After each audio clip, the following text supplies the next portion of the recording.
November 4th, 2013. A couple of things to look at on this flare tracker, guys. One is the closest planet to the sun in the center is Mercury. You can see that this did not cause that flare, and that's what I was saying last week. Although they're there and they do represent a magnetic attraction, the strongest now is you see it sweep across the red dot at the top of this. That's Mars, and Ison is between Mercury and Mars right now. If you look on this chart, the next one doesn't show the flare, but the pink square is the location of Ison. If you'll look into the information at the top, it will tell you.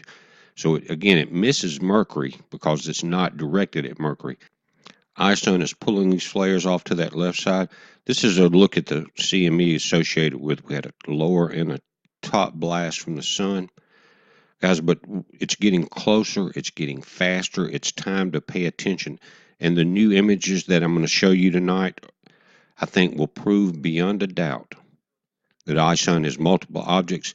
And I think that it's the speed increase and the close proximity to the sun is causing a change that I have not seen in the months that I've watched it. On these new images, again, that inner coma, guys, is being distorted. We noticed that even on the backed out images, you would get that teardrop shape. And we could zoom in and get the different objects, but now that there's a distortion that's being seen in the inner coma. And guys, listen, I've never said that. I say that there's two dangers with Ison. First is that it splits apart. Second is that it causes coronal mass ejections and solar flares that could become Earth directed and cause problems.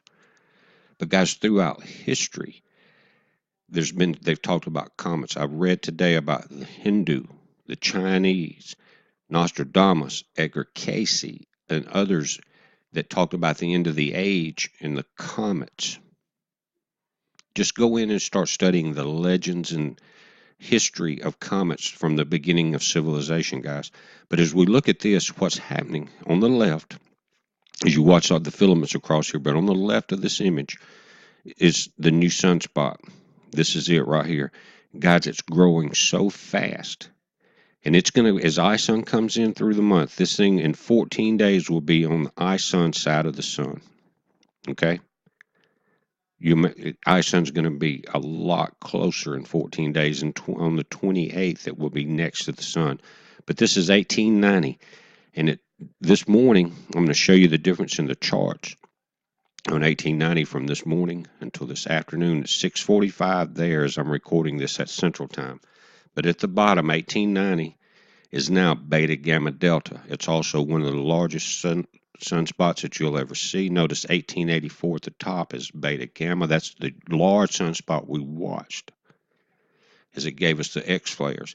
Now it's turning to Ison. Will it regenerate? We don't know. But 1890, look at this, guys. Beta Gamma Delta. But in the center, they have a column that's called area. And that if you divide the visible surface of the sun into 1 million squares, this will tell you. This morning it was 660 millions. Now it's 830. If you look above that 1884, which was large, and 1160, which was large, this thing is 4 or 5 times larger than that. Now let's go to Ison's new images. No matter what temperature that I put this through, guys, from the blues through the greens, and my software will do that. I look at the different objects inside the coma. Not only that, it's distorted. It's no longer that teardrop. It's too obvious. I don't even want to hear about that. Now it's time to start looking at what could happen, because this thing is no longer, again, that teardrop that we watched there. It's getting closer. The objects in the center are brightening. The other people that are watching it have noticed this also. Now, is it the solar flares causing it to become brighter on the inside and more obvious? But also, it's changing. It's not that teardrop anymore. Check this out. But guys, not only is it Hindu, Chinese legends, and the different prophecies from the different, not only biblical, but again, from Nostradamus, Cayce, and all, the Mayans, it was a comet involved in the end of ages. But guys, here's 4 verses. The first one's from the Old Testament, and 3, and there's, I think, 38 verses that talk about hailstorms and God changing things on this earth. But you can pause it and read it. I'm not going to read the whole thing, but I would like for you to pause it for yourself. It says, the first angel sounded, there followed hail, and fire mingled with blood, and there was cast upon the earth. And the third part of trees were burned up, and all the green grass was burned up. Guys, in the Chinese comet, on the islands in New Zealand there, it was like the part of the comet burst over the island, burned up all the trees, killed wildlife. It wiped out a species of birds. And Isaiah said, behold, the Lord hath a mighty and strong one, which is a tempest of hail, and a destroying storm is a flood, mighty water. That's what happened when that comet hit the ocean there.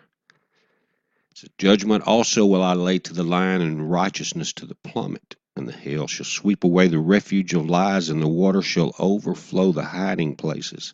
Guys, you think a bunker or something, when this comes to pass, is going to help. There will be survivors until that very last moment.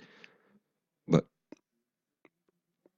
with Ison doing what it's doing to the sun, it's obviously changing on the inside. I've never seen, now I haven't seen them all. I'm not a perfect historian on comets. But if you can show me one that had either breaking apart or what they technically call multiple nuclei that survive perihelion, please come on the channel and let us know about it. Heads up, it's time to watch and pay attention to everything this month. Be safe.